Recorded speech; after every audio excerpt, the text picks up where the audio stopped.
हरे कृष्ण कृष्ण कृष्ण हरे हरे, हरे राम राम राम हरे हरे, हरे कृष्ण कृष्ण कृष्ण हरे हरे।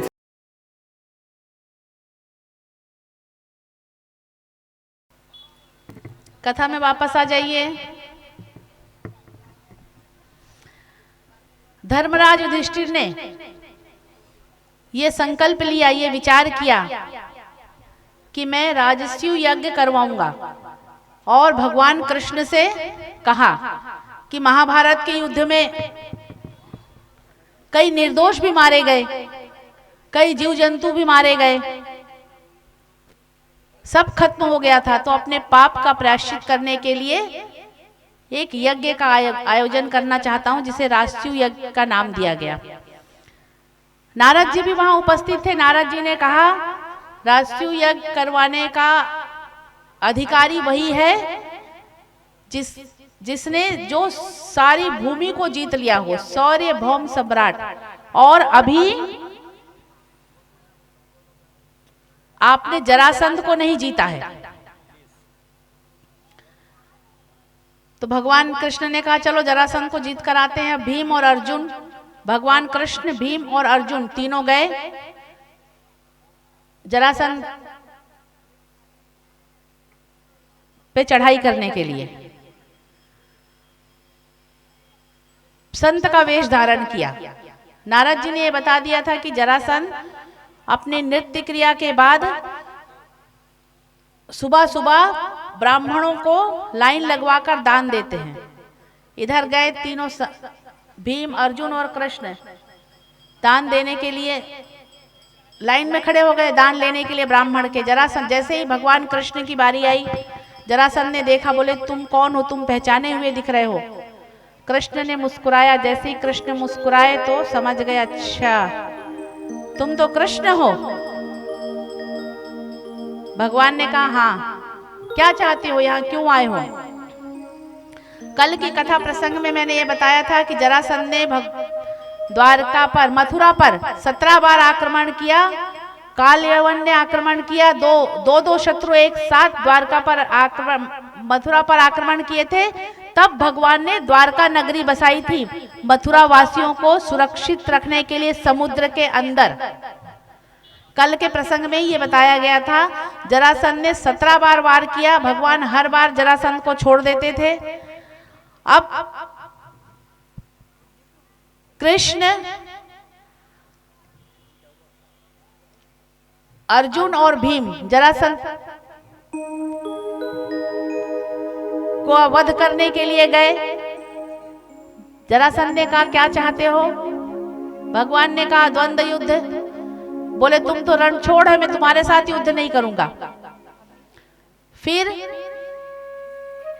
भगवान ने कहा, पीछे अर्जुन खड़े थे, बोले अर्जुन से युद्ध कर लो। भगवान ने कहा, मैं अपने, जरासंध ने कहा, मैं अपने से छोटे से युद्ध नहीं करता। बोले अच्छा, पीछे भीम, भीम को दिखाया। बोले हाँ, ये बराबरी का, इससे युद्ध हो जाएगा। अब जरासंध और भीम में गदा युद्ध प्रारंभ हुआ। गदा युद्ध प्रारंभ हुआ और युद्ध 27 दिन तक चला। 26वें दिन भीम ने कहा भगवान से कि मैं कल शरणागत हो जाऊंगा। भगवान ने बोला क्यों।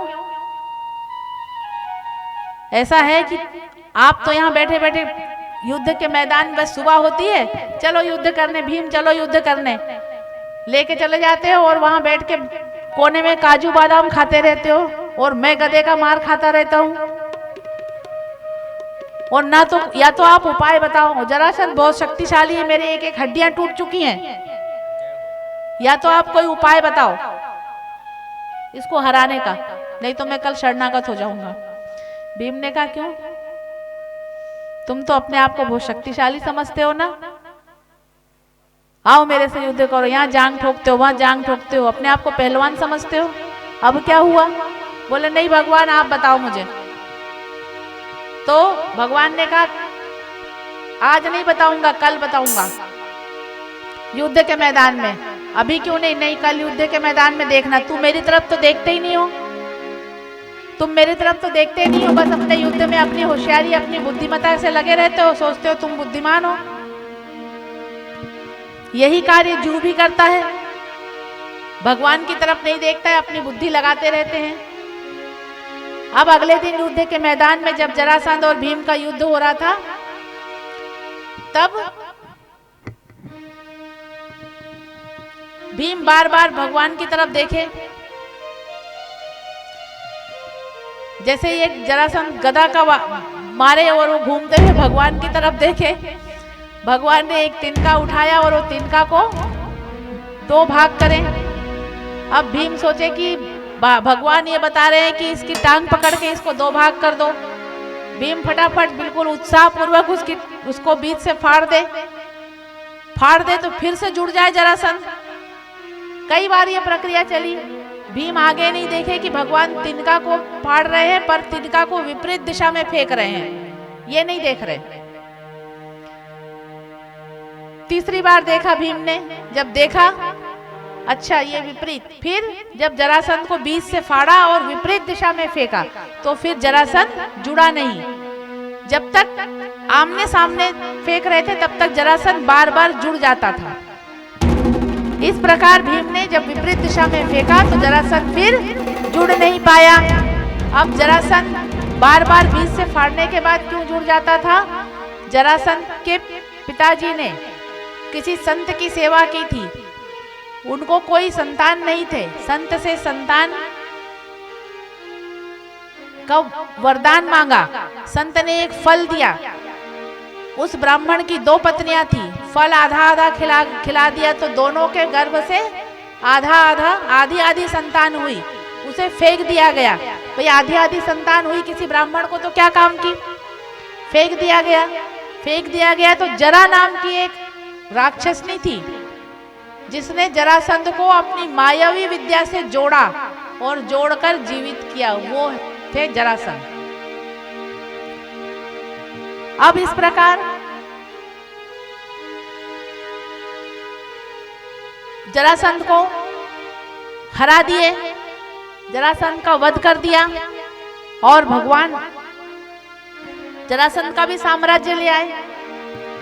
धन दौलत जो जैसे राजा को हराते हैं तो उसका पूरा जो धन रहता है, राजकोष का जो पूरा धन रहता है, उस पे अधिपत्य जो जीतता है उसका हो जाता है। तो इस प्रकार आए और राष्ट्रीय यज्ञ की तैयारी किए।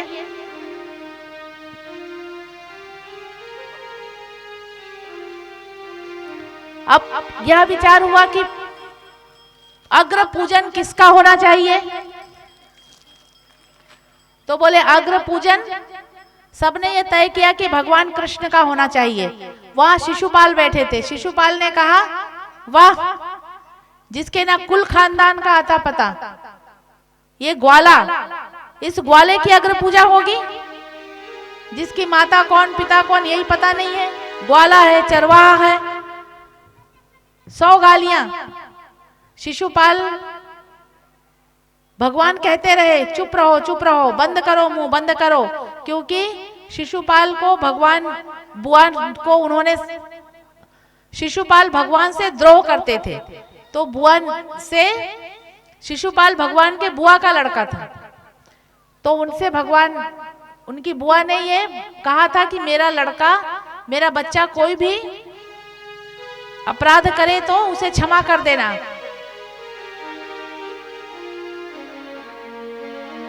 इस प्रकार शिशुपाल की 4 भुजाएं थी, जब जन्म लिए थे तो 4 भुजाएं थी, और ऐसा कहा गया कि जिसकी दृष्टि पड़ेगी और उसकी भुजाएं गायब हो जाएंगी शिशुपाल की, वो इसका वध करेगा।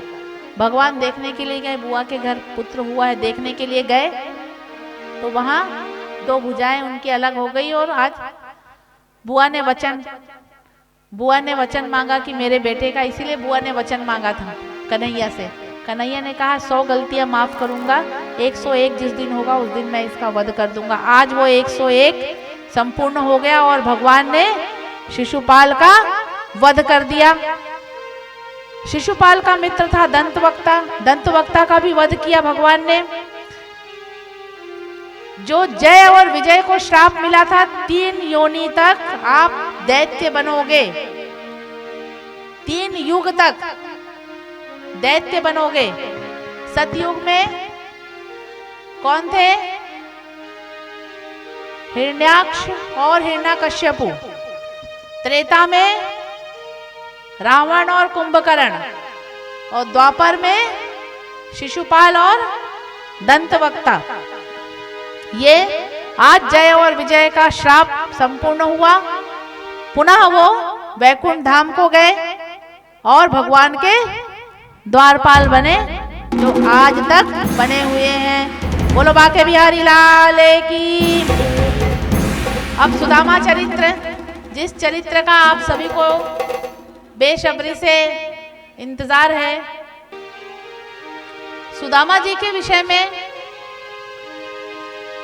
ये विचार है, ये कहा जाता है कि गरीब हैं, बहुत दुखी हैं, बहुत परेशान हैं, बहुत दरिद्र हैं। तो एक बात बहुत अच्छे से सुन लीजिए, ब्राह्मण कभी दरिद्र नहीं होता, ब्राह्मण कभी गरीब नहीं होता, ब्राह्मण कभी असंतोषी नहीं होता। उसी का नाम है ब्राह्मण। ब्राह्मण वही है जो कभी असंतोषी ना हो, जिसने अपने इंद्रियों पर संयम कर रखा हो। जितेंद्रिय है जो, वो ब्राह्मण होता है। ब्राह्मण भले धन से गरीब हो सकता है, पर मन से ब्राह्मण कभी गरीब नहीं होता।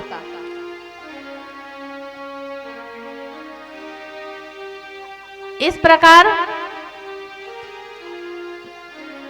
कृष्णासीद सखा कश्चिद ब्राह्मणो ब्रह्मवित् महा विरक्त इंद्रियार्थेषु प्रशांतात्मा जितेन्द्रियः। कृष्णासीद सखा कश्चिद, कृष्ण के सखा हैं। कौन है कृष्ण के सखा? सुदामा। विरक्त इंद्रिया है जिसकी, इंद्रियार्थेषु प्रशांत आत्मा, इंद्रियों को विरक्त, उनकी इंद्रियां विरक्त है, वैराग्यता है, और उनकी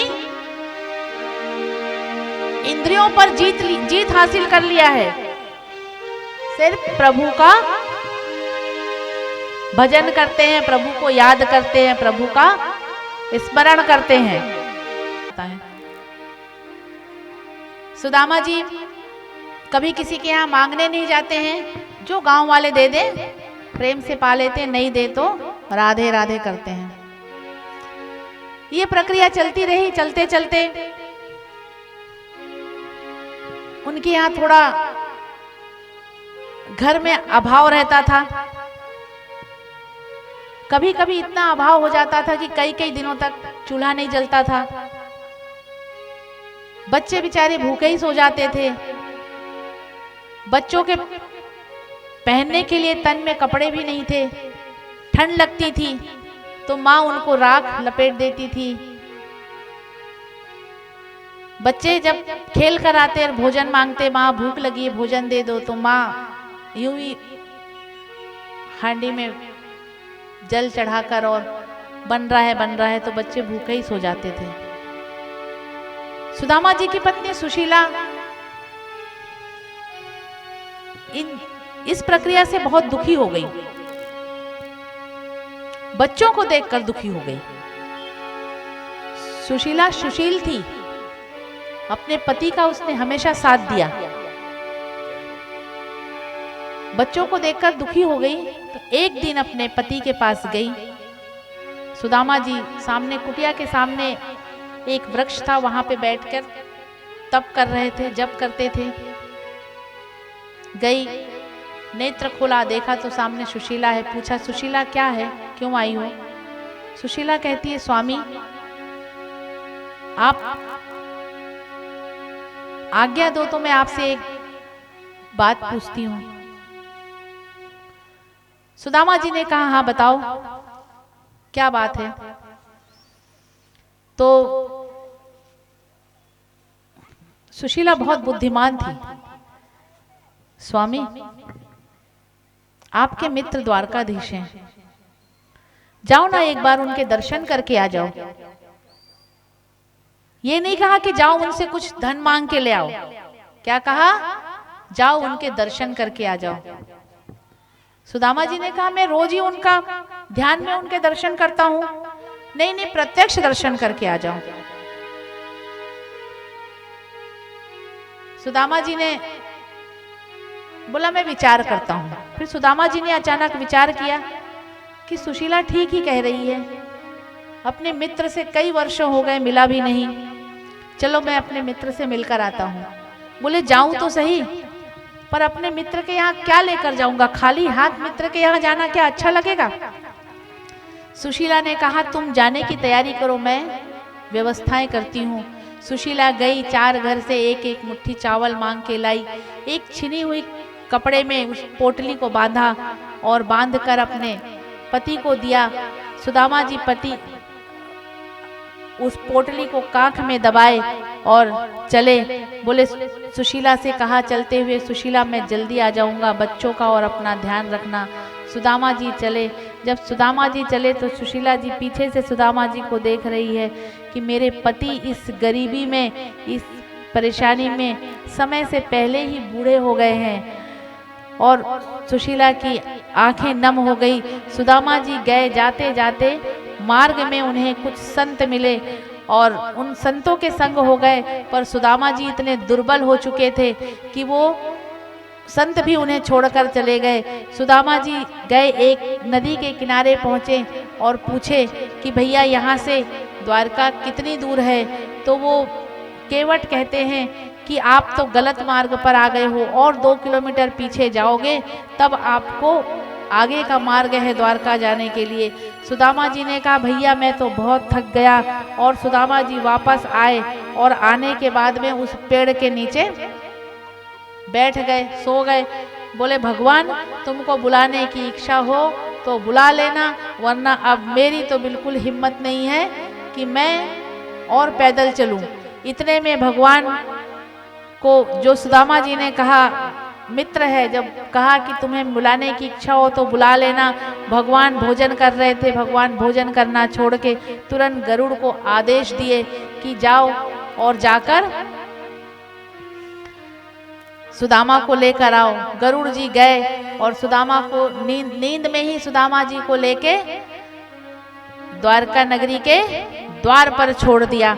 सुबह हुई, जब सुदामा जी की नींद खुले, पूछे भैया ये कौन सा शहर है? सबने कहा द्वारका है। अरे भैया द्वारका है, वो केवट तो बोल रहा था कि बहुत दूर है द्वारका, यूं ही झूठ बोल रहा था। अच्छा हुआ मैं द्वारका पहुंच गया। अब गए, पूछे भैया कृष्ण का महल कहाँ है?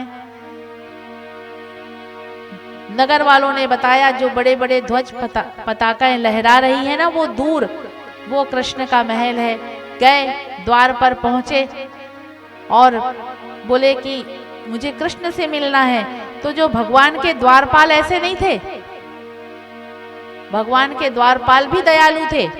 देखा तो जब दृष्टि डाली ऐसे थोड़ी सी कि कौन कृष्ण से मिलने आया है, सुदामा जी ने कहा भैया मैं मांगने नहीं आया हूँ, मैं भिखारी नहीं हूँ, मैं कृष्ण का मित्र हूँ।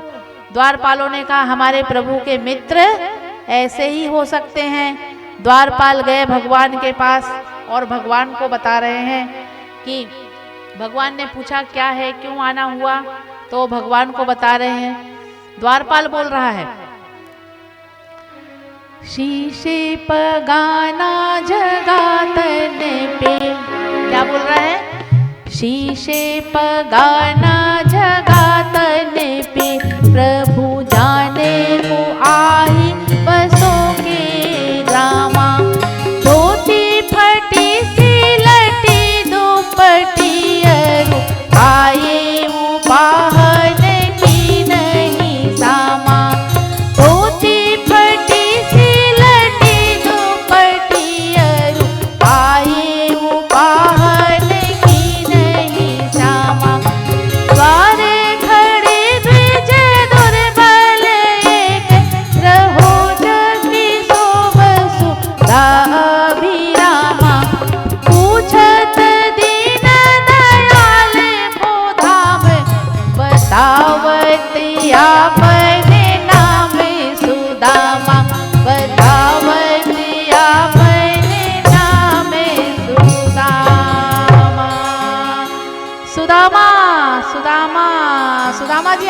है। आ जाओ सुदामा जी। भगवान जैसे ही सुने, द्वारे खड़ो द्विज दुर्बल एक, रहो चकी शोभ सुधा अभिरामा, पूछत दीन दयाल को धाम, बधावते आपने नामे सुदामा। जैसे ही नाम सुना दौड़ते हुए नंगे पैर चले। रुक्मणी जी नहीं जाएंगे, अभी रुक्मणी जी पीछे रहेंगी, खाली सुदामा जी भागेंगे। सुदामा भगवान कृष्ण सुदामा सुदामा सुदामा और दौड़ते हुए अपने मित्र को गले लगाए, मित्र सुदामा, और लाकर बिठा दिए अपने, सीधे आकर अपने सिंहासन पर बिठाए अपने मित्र को। अच्छा, हमारे मुख्य जजमानी सुदामा बन गए हैं क्या?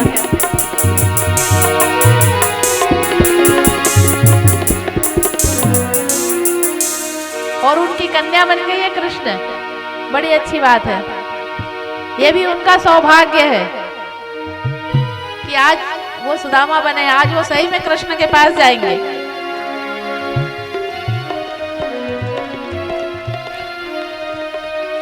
अब सुदामा जी अपने सिंहासन पर बिठा दिए। कृष्ण जी सुदामा जी को अपने सिंहासन पर बिठा दिए। सुदामा जी की पैरों की बिवाइयां फटी हुई है, कंकड़ चुभे हुए हैं, कई कांटे चुभे हुए हैं। भगवान उनके चरण को अपने हाथों में, अपने कर कमलों में लेकर, और भगवान ऐसे बिहाले बिवाई ने सुकून, कंकड़ जाले लगे मुने जोए, हाय महादुख पायो सखा तुम, आए देना कितने दुख पाए। हाय महादुख पायो सखा तुम, इतने दिन पहले क्यों नहीं आए? ये भगवान कृष्ण कह रहे हैं। देखे सुदामा की दीन दशा, करुणा करे के करुणा निधि रोए। देखे सुदामा की दीन दशा, करुणा करे के करुणा निधि रोए। रुक्मणी जी, सत्यभामा सब आ गई, रुक्मणी जी आ गई पास में, और भगवान कहने लगे उन्हें कि सोने की परात लाओ, सोने का लोटा लाओ और गंगा जल लाओ, मैं अपने मित्र के चरण धोऊंगा। पर पानी परात को हाथ छुओ ना, नैनन के जल से पग धोए। पानी परात को हाथ छुओ ना, नैनन के जल से पग धोए। अपने नैनों के जल से ही, अश्रुधारा से ही अपने मित्र के पैर धो दिए। जब तक रुक्मणी जी परात लेकर आई, जल लेकर आई, तब तक अश्रुधारा से। और सुदामा जी कह रहे हैं बार बार, अरे मित्र ये तुम क्या कर रहे हो? अरे लाला तू क्या करे? अरे लाला तू छोड़, पैर छोड़ लाला, तू क्या करे? भगवान क्या कह रहे हैं? विप्र प्रसादिता धरणि धरो हम, विप्र प्रसादात कमलावरो हम, विप्र प्रसादात अजितो जितो हम, विप्र प्रसादात मम राम नाम। विप्र का प्रसाद है। आज मैं जो कुछ भी हूँ, सुख समृद्धि वैभव, राजा हूँ, वैभवशाली जीवन जो जी रहा हूँ, ये सब ब्राह्मणों का आशीर्वाद है, इसीलिए मुझे ये जीवन मिला है। अब भगवान निरंतर रोते जा रहे हैं। जितना कन्हैया के लिए राधा रोई, उतना ही भगवान आज सुदामा के लिए रो रहे हैं।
आगे अपनी शान शौकत में रोया।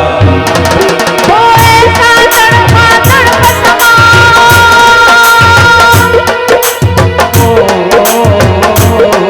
वो ऐसा तड़पा तड़प समा परवाने के लिए कन्हैया उतना रोया रोया है सुदामा के लिए। कन्हैया उतना रोया रोया है सुदामा के लिए। बोला हो मोहब्बत वाला यार मेरा मुरली वाला, बोला हो मोहब्बत वाला यार मेरा मुरली वाला। हरि बोल।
बोलिए बांके बिहारी लाल की। अब जो है भगवान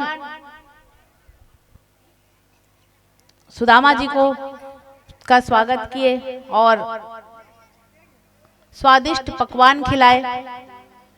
सुदामा जी ने कहा भैया ये पकवान तो हमें खाने की आदत नहीं, हमारे पेट को हजम करने की आदत नहीं है। लाला ने कहा मित्र आज तो तुम्हारी भाभी ने प्रेम से ये प्रसाद बनाया है, आज तो इस प्रसाद को पाओ। और सुदामा जी ने प्रेम से भोजन किया। दोनों मित्र रात को बैठे हैं, बातें कर रहे हैं प्रेम पूर्वक। सुदामा जी जो पोटली ले गए थे अभी तक दबाए हैं। भगवान ने बोला तुम्हारी शादी तो हो गई होगी? अपने मित्र से पूछा। हाँ हो गई। बोले तुम्हारी?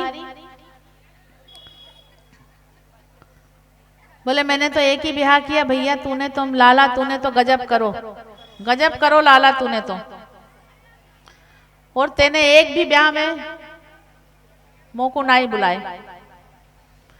रुक्मणी जी कहती हैं अगर ये विधिवत निमंत्रण कार्ड छपता और विवाह किए होते तो आपको बुलाते। ये कार्य तो इन्होंने किया नहीं, सबको भगा भगा के ले आए हैं। बोले लाला कितनी है? भगवान बोले ना पूछे, कछु ना पूछे, आशीर्वाद के लिए बुलाऊंगा तो हाथ थक जाएंगे।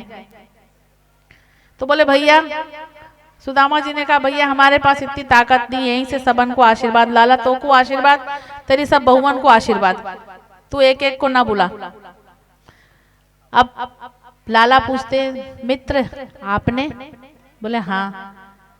आप लाला से कह रहे हैं तुम्हारी पत्नी का नाम सुशीला है। अब लाला कहते भाभी ने क्या भेजा मेरे लिए? बोले कछु ना लाला, कछु ना। नहीं ऐसा नहीं हो सकता कि भाभी मुझे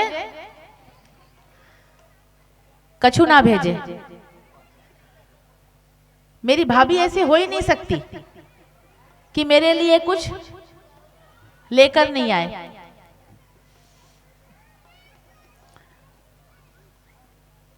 अब भगवान ने वो पोटली जो कांख में दबा रखी है अभी तक, सुदामा जी ने वो पोटली छीन ली।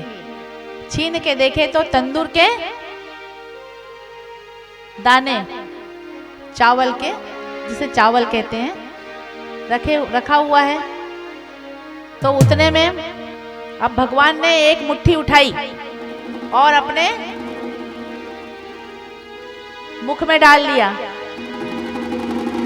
प्रेम के भूखे, प्रेम के तंदूर, प्रेम के भाव से खाने लगे हैं। प्रेम के भूखे, प्रेम के तंदूर, प्रेम के भाव से खाने लगे हैं। तंदूर के दाने में जीने का दैन्य दरिद्र चबाने लगे हैं। क्या कर रहे हैं? दीन का दैन्य दरिद्र चबाने लगे हैं। प्रेम के भूखे, प्रेम के तंदूर, प्रेम के भाव से खाने लगे हैं। तंदूर के दाने में दीने का दैन्य दरिद्र चबाने लगे हैं। एक एक मुट्ठी में एक एक लोग, एक एक मुट्ठी में एक एक लोग सुदामा के भाग में जाने लगे हैं। एक एक मुट्ठी में एक एक लोग सुदामा के भाग में जाने लगे हैं। त्रिभुवन पति की देखे उदारता। एक एक मुट्ठी पे, पहली मुट्ठी जब लिए तो स्वर्ग सुदामा के नाम किए। त्रिभुवन पति की देखे उदारता, तीनों भवन थर्राने लगे हैं। त्रिभुवन पति की देखे उदारता, तीनों भवन थर्राने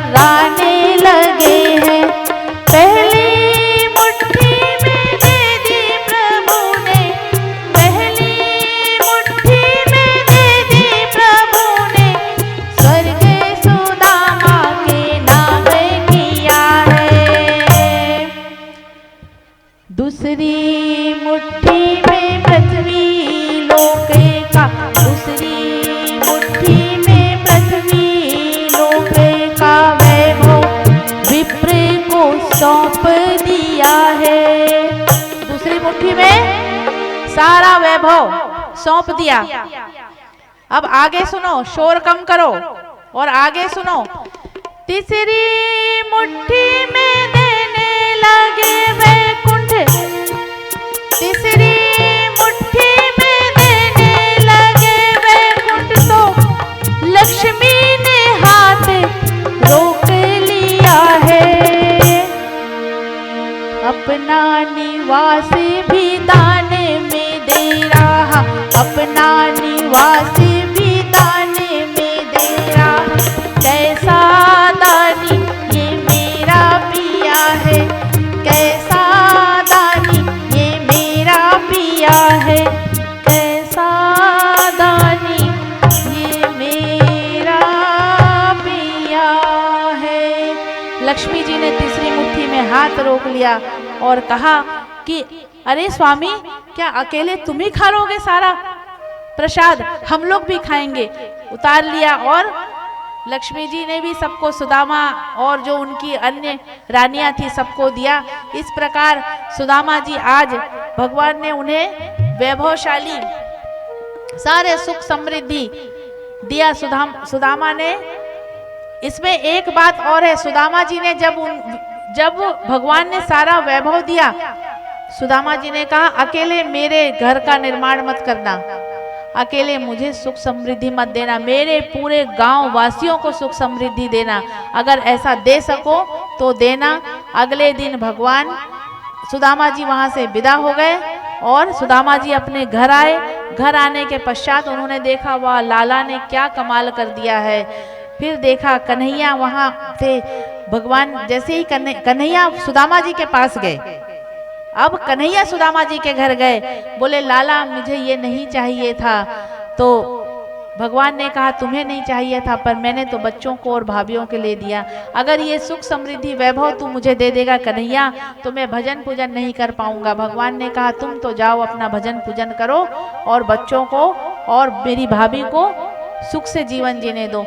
इस प्रकार सुदामा जी को संपूर्ण सुख मिला और सुदामा जी को मोक्ष की प्राप्ति हुई, भगवान के दर्शन हुए। ये था सुदामा चरित्र और ये था मित्रता। भगवान ने कहा था जब सांदीपनी आश्रम में कि मित्रता के लिए हाथ मैं बढ़ा रहा हूं मित्र, तो मित्रता निभाऊंगा भी मैं। इस प्रकार भगवान ने सुदामा जी से मित्रता निभाई। आज अपने ठाकुर जी से आप सभी भी ये प्रार्थना करें कि हे ठाकुर जी, आप हमसे भी वैसे ही मित्रता निभाइए जैसे आपने सुदामा जी के साथ मित्रता निभाई। बोलो बाके बिहारी लाल की जय।